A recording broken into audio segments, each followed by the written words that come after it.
Hey,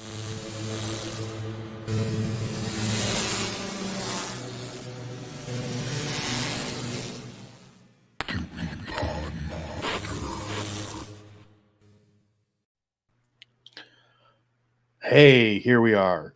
All right. Welcome back. My name is John, and this is the Dewey Pod Monster Podcast. This is your weekly podcast about consumption. With me this week is the host of the Dewey Pod Monster Podcast. His name is Sean. And Sean, how are you doing this evening? John, you old gourd dick so-and-so. How you been doing? All right, podcast's over. We're not going to top that. So, I'm doing pretty good. I haven't been called a gourd dick in a while, so I appreciate that. Have you that's happened before? You know what? I'm just going to go ahead and say yes. I think it has. Oh, okay. Well, hey, I didn't know that about you, but now I do. Hey, shit happens. So, what have you been up to this week? What have you been watching? You know, I started a new shift at work for a temporary shift a couple hours earlier than normal, but I'm starting at 6 a.m. So I haven't been staying up. Yeah, I haven't been staying up quite as late as I am wont to do. But I did get a chance to check out UFC 293. I won myself about, I don't know, $25 or so on the main event. So I can't be too upset about that. I didn't get a chance to watch any of that yet. I've seen a couple clips that have floated around the internet, but as a whole, was the event worth going back to, or is it one that I'm kind of okay with just seeing the clips? I feel like the main event was definitely worth it, but the fights leading up to it, maybe I'm trying to think, the last two fights before the main event, like the final three, were pretty good. And the main event, the main event was good, but I saw a really good knockout face kick from two women fighters, but I wasn't sure if it was from this week or just like a random look at this face kick that UFC put up. Because I don't remember seeing a women fight on the fight card beforehand. So I was like, I didn't think there was a women's match this week, but I could be wrong. I don't think there was on the main card. And I watched some of the undercard, but I don't know if there was much of anything going on there either. So I don't know what that would have been from. But yeah, I fully admit that I've just totally gorged myself on football this week. So this week, for those who are not watching live now, which will be pretty much anyone who hears this at this point, this is the first week of NFL football and second week of college football. So I basically got home on Friday and kind of crashed and was like, I'm not leaving this couch for the whole weekend. And basically just kind of sat around watching football. So I met up with you for a drink on Friday. That was about the extent of my leaving the house this weekend. Yeah, I did. That was pretty much me leaving the house too. But I did. So by the time this comes out in early October, this will be old news. But a game called Starfield came out from Bethesda Studios at Microsoft. It's like on Game Pass. It's if you've played like Skyrim or Fallout 4. I was going to say, is it just another reimagining of Skyrim? Skyrim in space? Yeah, I guess. I mean, it's a Bethesda game. I don't really have a whole lot of commentary on it. I'm not like super deep into it, but it seems interesting so far. I have my little gripes, but this isn't a video game podcast, so I won't get into that too much. And honestly, I haven't played enough to really have too much of an opinion on that. But the other thing that I'm excited about that I haven't got a chance to try yet is if you are not watching the live stream, like John mentioned, is probably a lot of people, but you may have noticed if you are watching the live stream or if you've watched any of our videos in the past, I shave my head. So I say I'm pointing to it, which makes it more authentic that I shave it. And there's a little bit of a shiny spot right here. But yeah, so I got a new razor that costs like an actual bladed razor that costs way too much money called the Leaf Razor. And I'm going to be checking that out. So I'm sure in the next couple, this is not sponsored. They're not paying me to talk about this, believe me. Or if they are, John doesn't know about it. But I'll in the next couple of weeks, maybe I'll talk about it because I just got it today and I didn't want to show up with like a bloody whole head for this specific video. Maybe as we get closer to Halloween. So yeah, that could have been a whole thing. Look, if you came on looking like you got in a fight with a weed whacker, I might just roll with it and see what happened. So,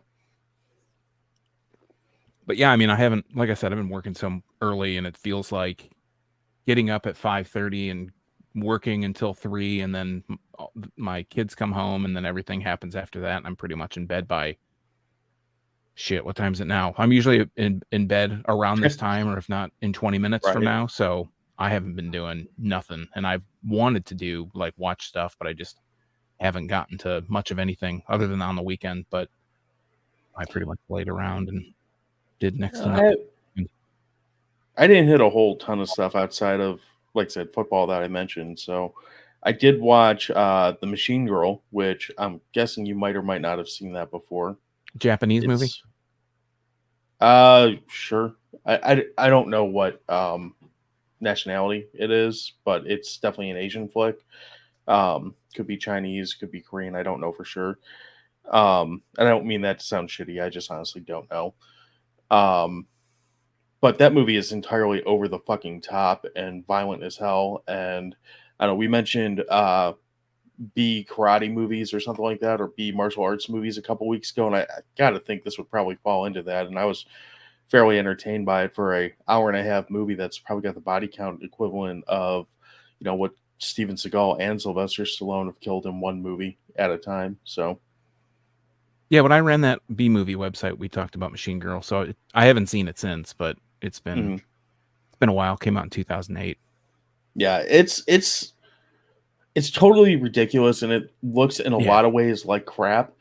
But it's also that kind of like, this looks like crap, but I'm entertained by this crap, so I'm kind of okay with it. You know what I'm saying with that? I know what you're saying. Um, It's kinda like Story of Ricky, how it's just yeah, ultra violent, like, over the top. yes, exactly.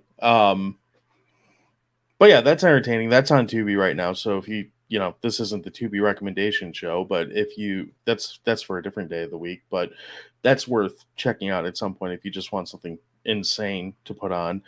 The other thing, I only got about 2/3 of the way through on this movie, and then I kind of fell asleep, which speaks to how excited I was by it.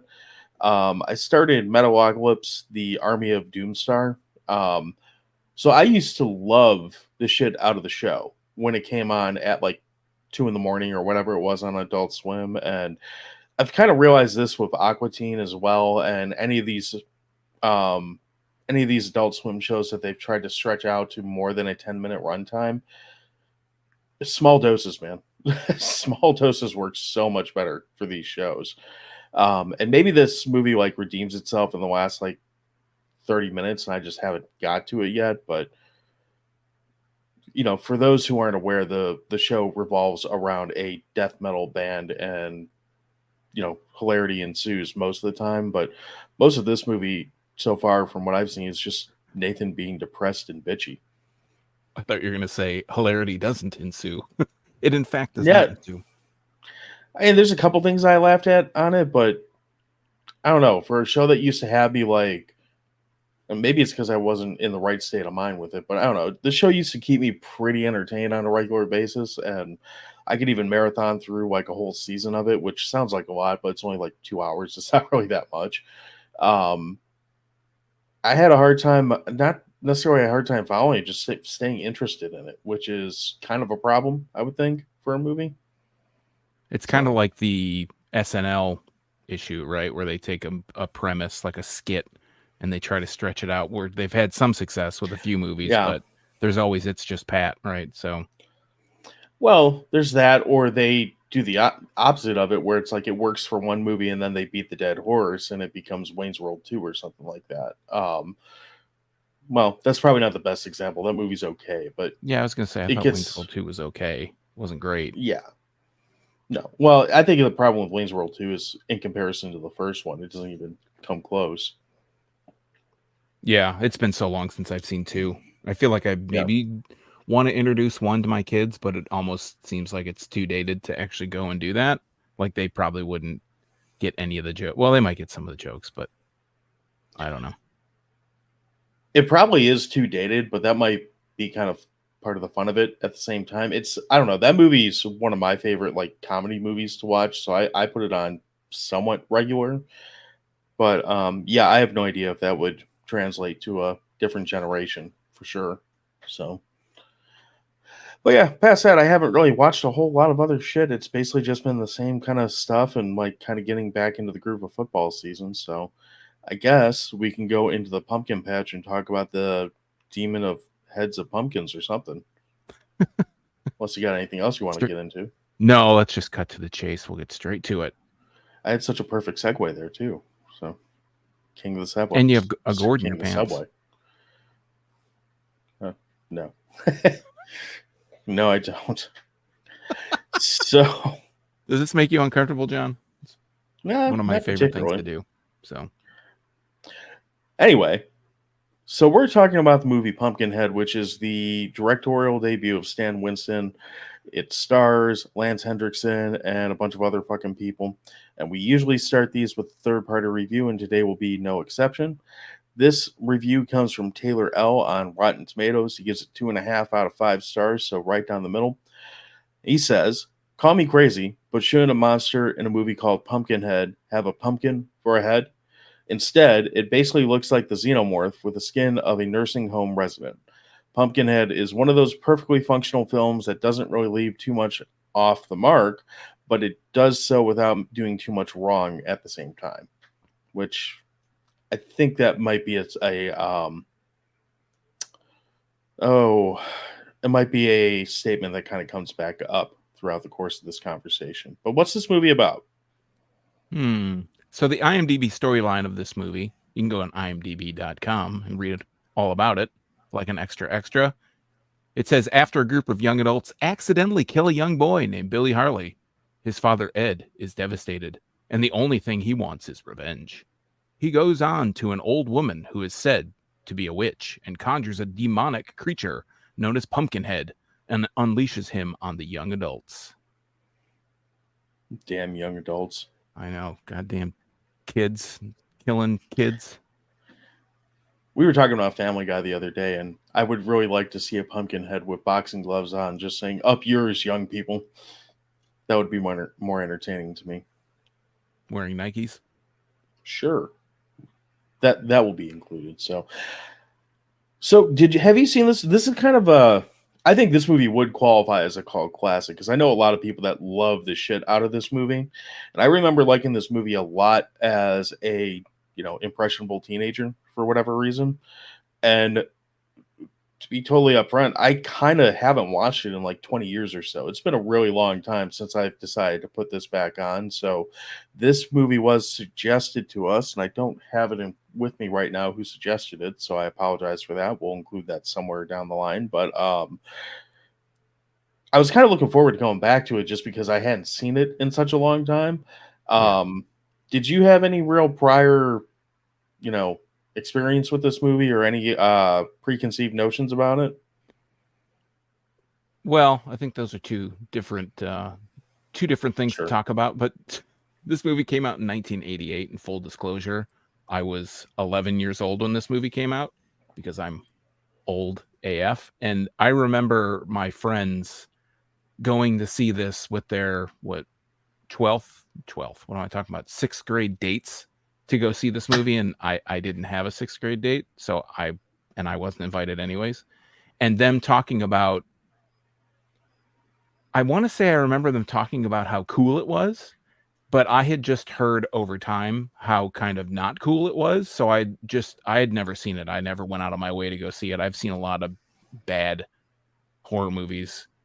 Not to say this is one or isn't one, but it's like one of those kind of B movies that seemed like it had a pretty good budget and a big pedigree behind it because we had Stan Winston directing, his first big deal. So no, I didn't really have much. The only thing I kind of thought about it was I had heard it wasn't that great of a movie, but never, I didn't like go on Rotten Tomatoes and read reviews or go on IMDb to read the public to see what they had to say or any of that stuff. So I really didn't. I kind of went into this thinking, I heard this is kind of okay, and I had heard about the Pumpkinhead with Nikes on and stuff like that. That's pretty much all I had heard about. I mean, the Pumpkinhead with Nikes is the most terrifying part of this entire movie because that means he's just going to do it, right? Oh, I thought you were going to say he was into child slave labor or something. Wow, you went dark. In a movie about a demon, you went dark. So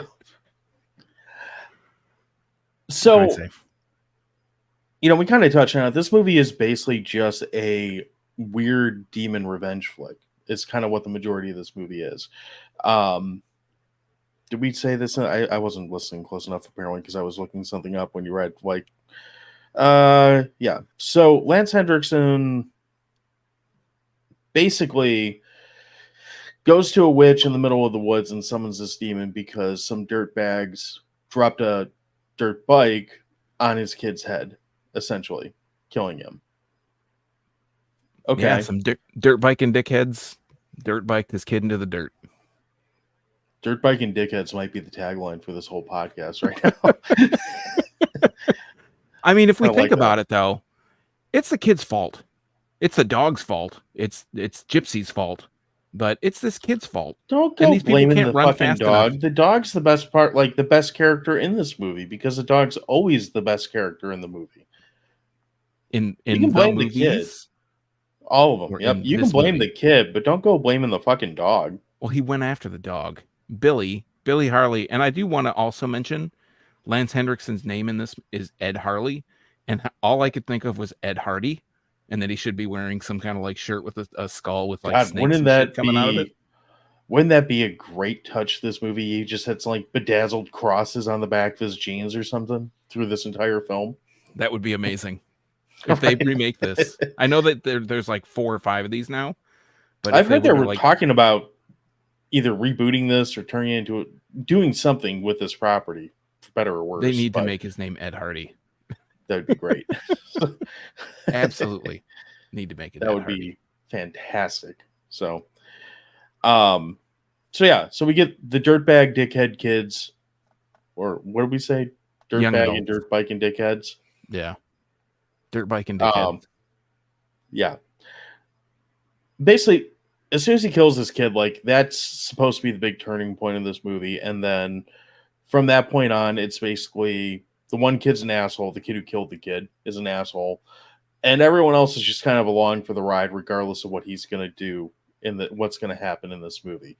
There's some fun little like tidbits in there, like the cabin that they're in is the same cabin that was used for Friday the 13th Part 4. A far better movie, in my opinion, with a better monster. But it's cool to see that little touch. There's some other things that tie back. Obviously, like the monster in this movie saying this monster looks like the xenomorph is probably like almost selling the xenomorph short. It is that review that we read that said it's basically the xenomorph with like dried out skin. That's pretty accurate. And I hadn't realized that to this extent until I watched it this time. I was like, God, that really does look a lot like the fucking xenomorph. And maybe it's because we just talked about it last week, but it does feel kind of like Hillbilly Alien. Yeah, Xenomorph, or I'm sorry, Xenomorph. Pumpkinhead definitely needed some moisturizer because he's looking a little dry. He's looking a little worse for wear. Just a bit. So, this whole movie is like Joel, the guy who actually hits the kid with the dirt bike. So the kid runs out while these 2 dirt bike and dickheads are jumping a hill, and they almost hit him the first time. The first kid almost hits him, and calling these people kids is a real stretch because they're like brothers and their girlfriends and friend. Yeah, I think the main guy, Joel, looks like he could be in his 30s. He looks as old as I do. I think by movies, like what they expect them to be in the movie is like young 20s to late teens. Yeah, but he like holds him hostage this whole time after he runs over this kid. Well, he's a dickhead. He's a dirt bike and dickhead. Exactly. But the whole thing is like this premise. It's set up because he had a couple beers driving in his car. They're driving, him and his brother and the brother's friends are driving in 2 separate cars, and he's driving this bitchin' silver Corvette, downs a couple beers, and then he's afraid that once he hits this kid, it is all an accident. It's all innocent, except for this kid and the goddamn dog. But it's the whole premise is this accident, and they don't want to call the police because he's on probation because he like hit some other kid or something, didn't he? Or he hit somebody else when he was drunk, so he's on probation. Dirt bike and dickhead just gets drunk and drops bikes on children. Yeah, sounds like my kind of guy. Yeah, real model citizen for sure. So So yeah, basically as a result of that, Ed Hardy, as we're going to call him for the rest of this episode, he gets all, rightfully pissed off because this dickhead just killed his kid. And he goes, well, I guess we should backtrack. He sees Pumpkinhead as a kid. He's like in the Yes. prologue of this movie, like you see him watch Pumpkinhead like murder the shit out of someone. Wasn't it his dad or something like that? No, it's like a neighbor or something. Okay. So he watches Pumpkinhead murder the shit out of his neighbor and, makes a mental note like, if some dirt biking dickhead ever crushes my kid's skull with a dirt bike, that's what I got to do. Let's get this Pumpkinhead feller. So he does just that. He goes and finds this like creepy ass witch in the middle of bumfuck Nevada or wherever they are. We're really not being nice to this movie, but that's fine. Basically pays her, about tree fitty. Yeah. And he initially wants her to bring the kid back to life. That's his goal, is to reanimate the dead. And she's like, well, I can't do that, but I can do this. And she basically tells him, like, I can't save your kid, but I can, get you some revenge. That's pretty good too. Writing is, yeah, fuck that dirt biking dickhead. Let's get some revenge. So he goes and digs up the grave of Pumpkinhead, drags his corpse back to the shack, does some like blood ritual thing, and now him and Pumpkinhead are like blood brothers for the duration of the movie. Is essentially what happens. And then we're kind of off to the races in like typical monster. I don't want to call this a slasher, but kind of typical creature feature fashion, where here's the creature, let's see what happens. Here's the feature. Accurate, right? Yeah, I do want to add, Lance Hendrickson in this movie is older than I am today, and that motherfucker is ripped. There's a scene where he's like doing some I don't know, he's raking some dirt or whatever it is that people out in the desert do or wherever the hell he is. And people this guy's in the desert that own a store for like one person to come to. Yeah, to come by and buy feed. Right. This guy's got 100-pack on his stomach. He's got more muscles on his stomach than I think most people have in their whole body. Like, dude, this guy's 48 years old. This comes after Dark. What is it called? After Dark, the movie Near Dark, the vampire movie. Near Dark. Yeah. Mm-hmm. He's just, I can't get over how tore up this guy is. He's just yoked. It's him, Ed Hardy jeans. You get a workout just putting them on. So, he's got to wrestle to get that Affliction shirt on. Yeah, exactly. His tap out like flat bill cap to go with it. So.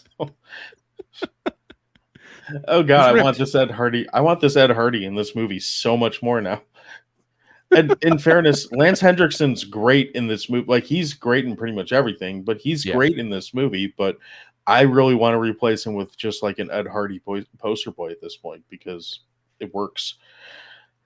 I mean, he's really the only named actor in this movie. There are people that I recognize.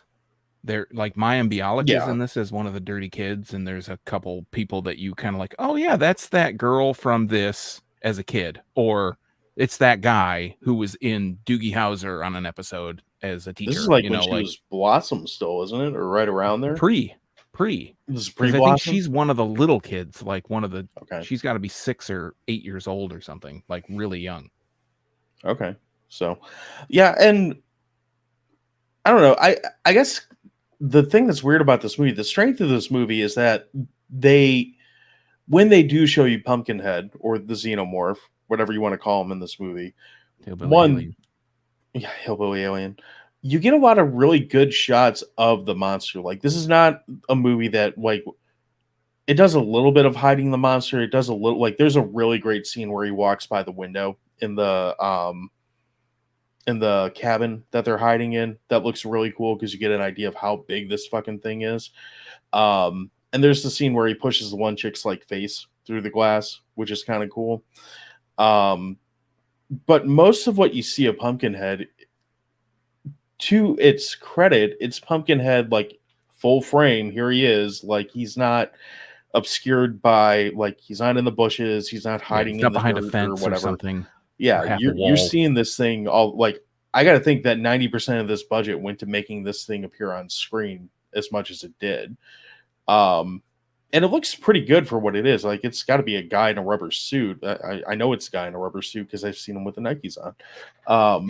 It looks pretty good for what it is. It's just, I don't know if this is a product of, its time and not being able to do as much with the effects and the budget that they had, or if they just saw it and thought this is going to be intense enough, let's just leave it like this. And I haven't seen the sequel, so I don't know if, like, in the sequels he's, you know, throwing people in leg locks and like making them tap out or whatever. No clue.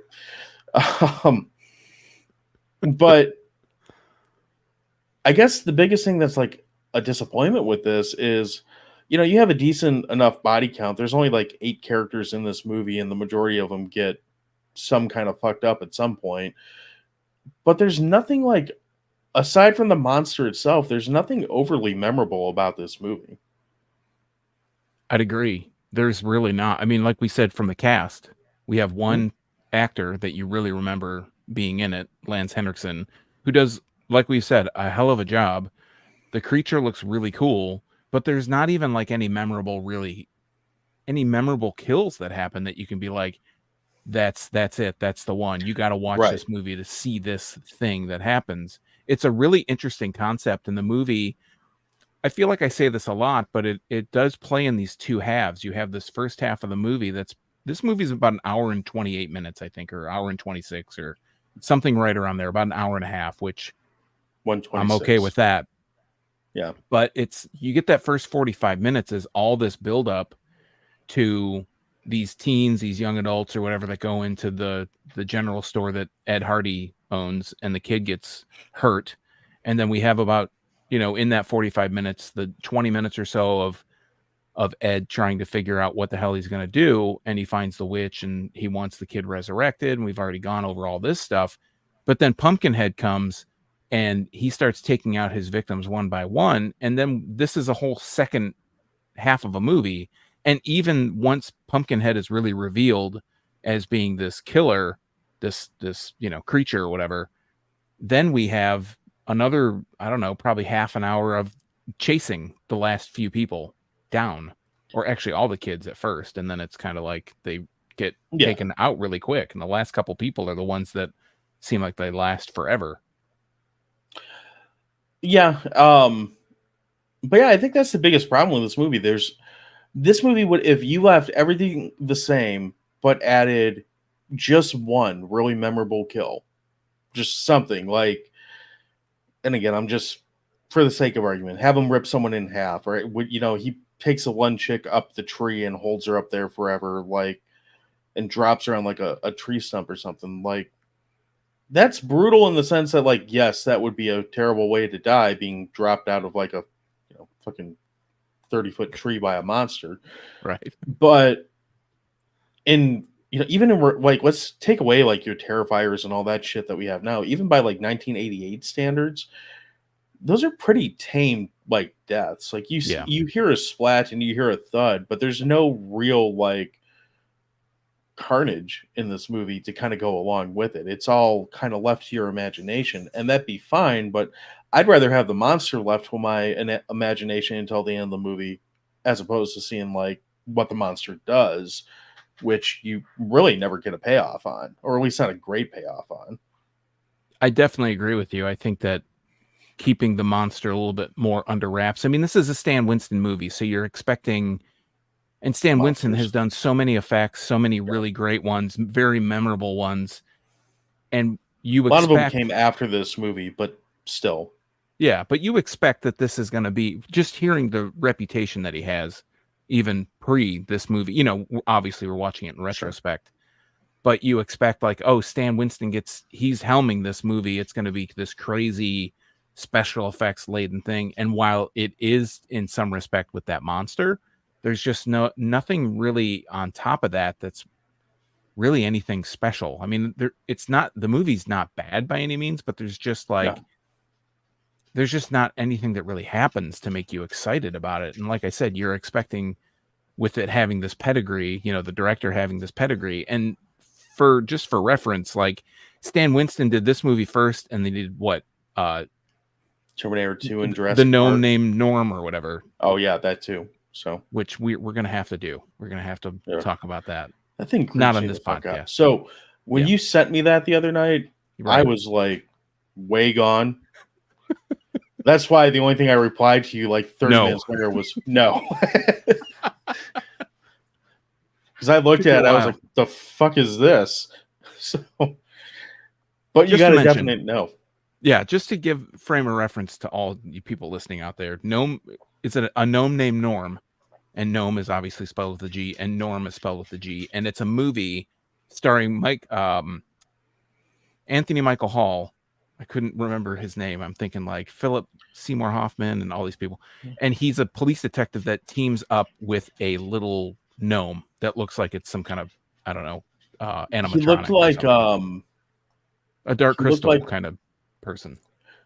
Yeah, that too. I was gonna say in the Robin Williams version of Jumanji, they turned that one kid into a chimp for a little bit. He kind of looks like that.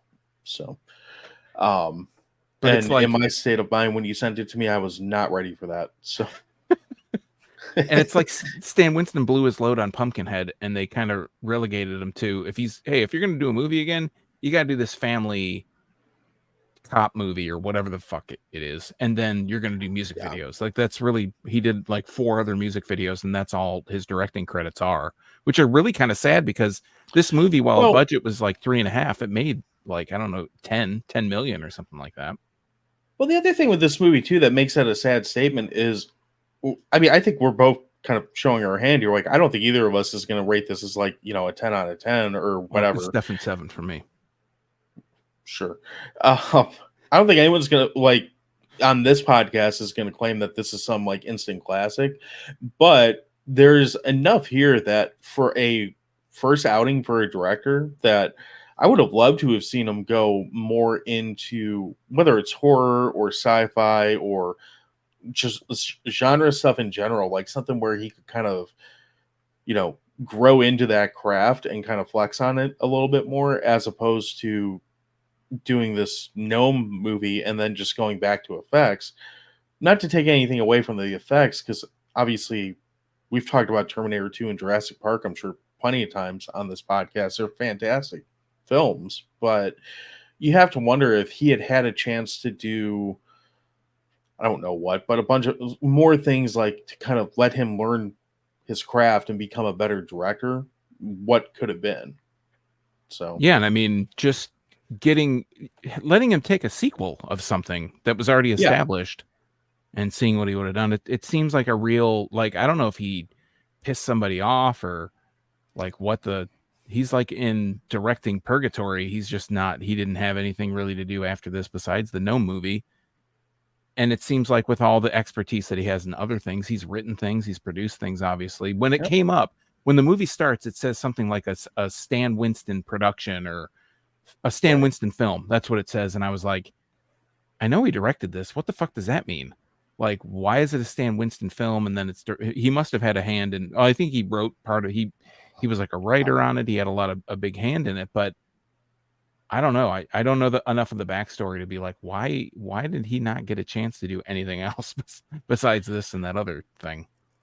Yeah, even if he was, and again, the timeline wouldn't work out, but even if he was going to do like a Monster Squad 2 or something like that, like if you wanted to make him do a family film, put him in a universe like that where he can at least be creative of what he's good at and kind of, I don't know. It just feels like a real missed opportunity for all of us that he didn't get to do more behind the director's chair. I'm not saying he would have been the next Wes Craven or whatever, but who knows? Maybe he would have been great in his own right. So.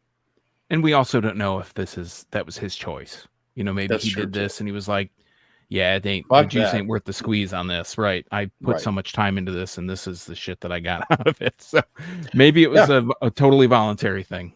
That's 100% possible.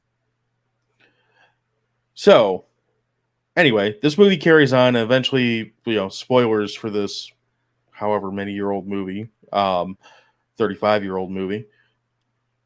Eventually we find out that, you know, this whole blood bond that Ed Hardy and Pumpkinhead has. You're gonna laugh every time I say that, aren't you? Well, now I'm laughing that you're confusing his name. Eh. which is almost as good as him just being Ed Hardy. Um, Basically, we find out that the way to kill Pumpkinhead is to kill Ed Hardy. Is It's a better sentence. I like it that way. Yeah. That's essentially what this movie boils down to, and they allude to it so that we, the audience, know about it about 20 minutes before the characters figure it out, and they kind of do it in like a really comical way because Ed Hardy basically falls onto a pitchfork and is like, "Ow!" and then looks over at Pumpkinhead across the way, and he's like, "Hey!" So he's like, Double ow. "Bingo! Better go to the car, get the gun." Um, I mean, it wraps up kind of quick, and that's fine because if this movie went on for 2 hours, I'm pretty sure I'd be livid about it. Um, it's fairly like uneventful. You see at the end of the movie they bury Lance Hendrickson in Pumpkinhead's grave. So, I guess that's leaving the door open for a sequel. Like I said, I never saw I think there's like 5 or 6 of these movies now, There's something at like least that. 4. So Yeah. yeah, there's so I never saw any of the sequels, so I don't know how he comes back after this. I don't really care, to be perfectly honest, but I don't know. I mean, this movie, I can see why people liked it, but I think a lot of what that might be is holding on to nostalgia. Like I said, I remember liking this movie quite a bit when I was in high school, but I think I just liked the monster and what the effects were that I was seeing. I'm not entirely sure that I was paying attention to the story or what was actually going on in the movie. And like I said, I can't really find a lot that's memorable in this other than the look of the character. I do think it has some cool ideas, like the symbiotic relationship Yeah. between Ed and and Pumpkinhead. I was gonna say the monster, but obviously Pumpkinhead. That some of the witchcrafty kind of stuff is interesting, and the little podunk town or whatever, the podunk community center where all the hillbillies live together and they're all dirty and shit. Like, I guess that could be interesting, and maybe in the other movies they kind of explore that. And there's like a kid that's he's the older son or the older grandson or whatever, Bunt, who helps out a couple of the young adults or teens or whatever the fuck they're The supposed to be, fuck the names their 30-year-olds. kid Bunt? Yeah, I don't know. But he helps them out, and then it's like, well, anybody that helps out Pumpkinhead is gonna, Pumpkinhead's gonna carry out justice and all this stuff. So it has these kind of interesting ideas, but yeah, in the long run, it just doesn't really have anything that really draws you in or would cause you to want to really go back and revisit the movie. And that's kind of unfortunate in a way. But in another way, it's like, well, I mean, there's not really much to go back to once you've seen it. I feel like this is a movie like once you've seen it, you've seen it. There's nothing, you're not going to see some little tidbit in the corner, like some little Easter egg that, Right. yeah, you're just kind of like, oh, okay, I've seen that. That's a thing I've seen. I don't think I'll see it again, but I've seen it. You want to fire up the grill? Yeah, let's just get the hot dogs. It's really funny because this is probably a shorter episode for us just because I don't know, maybe we get into it with hot dogs, but there's just not really all that much to talk about. It's not like Well, overly interesting, and it's kind of a bit of a downer for the first Horrorween 2023 episode that we're rolling out here. well, sometimes that happens. So I'll go ahead and kick us off this kind of time because why not? So, like I said, I did go into this movie with a little bit of nostalgia for it. If you had asked me last week, I probably would have said, "Oh yeah, Pumpkinhead's great. It's a fun movie. It's got monster, and good stuff." Watching it again this week, I found myself kind of bored through it, which is again not the best sign. I managed to stay awake though, so that's good. I just noticed that the witch's name is Haggis. I kind of like that. Mhm. It's a nice little touch, but I mean, ultimately, what you're getting in this movie, you're getting a movie that it looks good, it's shot well. Lance Hendrickson is great in it. He's great in pretty much everything that he's in, though. You have an effective movie in the sense that, like, from a technical standpoint, everything's fine, but also from a technical standpoint, nothing's necessarily great other than the look of the monster itself. Um, Coming from granted a first time director, but a guy who worked on a movie like Alien that is so great at like being a movie that does so much by hiding the monster from you for the majority of the movie. you almost wish he would have picked up a little bit of that and hit a little bit more of the monster and give us a little bit more of the carnage that the monster is doing. I think that would have worked more, but we didn't get that. That's not the movie we got. All in all, I mean, this is kind of right in the middle for me. This is 5 pumpkin hot dogs out of 10. Um, it's watchable. There's nothing technically wrong here, but there's also nothing technically great to kind of lift it above the pack. I'm basically just going to repeat what you said because literally, like, I don't have any complaints about the movie. I really don't. It's not overly long. We've said it's an hour and 26 minutes, and that's, you know, that's pretty good. Like it holds your attention, but you know, not really that strongly. There's nothing to hate, but unfortunately, that means there's not really much to love either. The Pumpkinhead monster is kind of menacing enough, but there's not really any tension or anything that kind of screams, you know, quote unquote scariness about him. I mean, I think the closest I got to a jump scare in this movie is near the end when Gypsy the dog kind of jumps on Bunt when he's in the house, and that's he just kind of jumps off screen into somebody's arms, and that's I think that says a lot when that's like the scariest part of the movie. It's a decent story. It's a decent monster. It's a decent movie overall. I gotta kind of go with you. I give Pumpkinhead 6 broken dirt bike chains out of 11 hot dogs. And that was one of my. I did laugh out loud when the guy's trying to get away on the dirt bike near the end, and Pumpkinhead lifts his finger up, and the chain's like dangling, dangling from his fingernail, and then he picks the bike up and like slams him on the ground because he needs to take the chain off to do all the right. It's right, like he wouldn't just teleport in front of him or whatever. Right. So yeah, that's Pumpkinhead. So we have question of the week to go along with it. So where do we want to start? So we have Instagram, Threads, and Twitter or X. Which one should we start with? Let's start with Threads. Why the hell not? Threads. Okay. So the question of the week is loading back up. There it is. All right. So the question of the week is, in honor of us talking about Stan Winston's debut film, what is your favorite practical effect? So any movie, doesn't have to be Stan Winston, just favorite practical effect. On Threads, Bearded Amoeba, which I really like that handle. It's a great handle. Said, everything Penguin in Batman Returns, his version is what I see whenever I think of that character. So different route, but I like it. Where to next? You want to go over to X or do you want to go over to Instagram? Let's do Instagram. So our only reply on Instagram was from our good friend Jordana, who you will be hearing more from this month. She runs Pretty Killer Podcast, and she responded with The Thing, and in particular, she's referring to the chestburster scene where the head falls off, crawls off, and that whole fucking scene is bonkos. Like, it's really hard to argue that scene being a good choice for a great practical effect scene. So I've never heard the word bonkos before, but I like that it's like bonkers and bongos. It's like a combination of the two. It's from Seinfeld.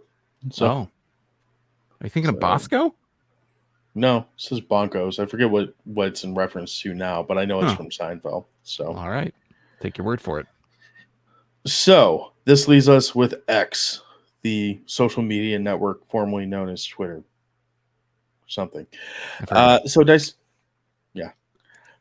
That Film chimed in first, and they said everything Rob Bottin did for The Thing, it's a sight to behold. Had to divulge into that, and he concurred with Jordana with the chest opening scene and everything that follows, and include a gif of the spider fucking thing hanging from the ceiling. Again, that's a really hard one to argue. That's just a great scene. Our friend Boomer over from Podcast in the Woods says, the death of the Abomination in the Evil Dead remake is such an amazing, disgusting, bloody as hell scene with the practical effects of the chainsaw to the face, the blood in the rain, and the lighting and the fiery cabin in the background. It's one of the most metal deaths as fuck deaths in all of horror. I'm not a big fan of this particular movie, and we've gone over my reasons for not liking the new Evil Dead movies, but he's not wrong. This scene is fucking brutal as hell. It's intense, and it is... If anyone was going to ask me why they should watch that particular movie, I would say the that scene is the reason why. Because, like we said about Pumpkinhead, that it doesn't have this, it doesn't have that one scene that you can point to and say, that's why you got to watch this movie. This scene is 100% one of those, this is why you have to watch this movie type of scenes. And I know a lot of people love that movie, but that scene, like I said, sells it. So, and then you'll like this last one because you've brought this one up, and I know we're going to be subjected to this at some point. So, Adam at Dr. Snakes, two S's in the beginning of Snakes, says, "The shunting from society. Screaming Mad George is amazing for this." Yeah, that's I think that the effects in that movie are just, and that specific thing are just so grotesque because it's all these bodies kind of melding together and it's so just drippy and like goopy. So it's kind of revolting at the same time as like it's amazing. I don't like to look at it. I don't like that kind of like bubblegum stretch skin it's all melting together. It's gross. I mean, it's definitely gross. Yeah. It's kind of Slither-esque a little bit, which I think they probably took inspiration because it's pretty damn near close to the Slug. You're saying Grant Slither took you. Oh, Slither yeah. Okay. from Society, yeah, for That's sure. why I thought. I was like, Society came out like 80s, right? So Yeah, I think that movie is really kind of underrated in a way. I think. it's fucked up. So Yeah, it's definitely fucked up. all right, why don't you go ahead and let us know your favorite practical effect, Sean? I've got a couple. I think the two that really come to mind are American Werewolf in London, the transformation scene. That's a big one. I mean, that's so classic and so well done. I mean, the cuts are really well done. The makeup is really well done. The stuff inside, the bubbling skin and all that stuff, the hands extending, the mouth extending, it's all just really amazing, especially for the time. The other thing I kind of concur with a couple other people, specifically in The Thing, is the head like ripping and dripping off the body after the chest opening scene and it kind of scurrying away and getting melted. And I do like, not mentioned, but I do like a lot, and it's one of the things that really revolted me a lot as a young person, are the Lost Ark, Indiana Jones, the face melting stuff from the opening the Ark and Don't Look at the Ark and all that stuff. And the other thing we talked about just a little while ago is the chest burster from Alien. I think watching it now, it's not quite as impressive, I feel, but at the time, as a younger person, the first couple times I saw it, like I said in the podcast, I couldn't even watch it. I had to look away while that happens because it was just so visceral and so like believable that it would be a real thing. Well, that scene has the extra, like, knowing now, which you probably didn't know then, that the crew didn't know what was coming. That kind of adds a whole different level to the practical effect. Bit of a different dynamic. Right. So for me, I mean, I could probably babble on about practical effects scenes I love for like days, which I won't.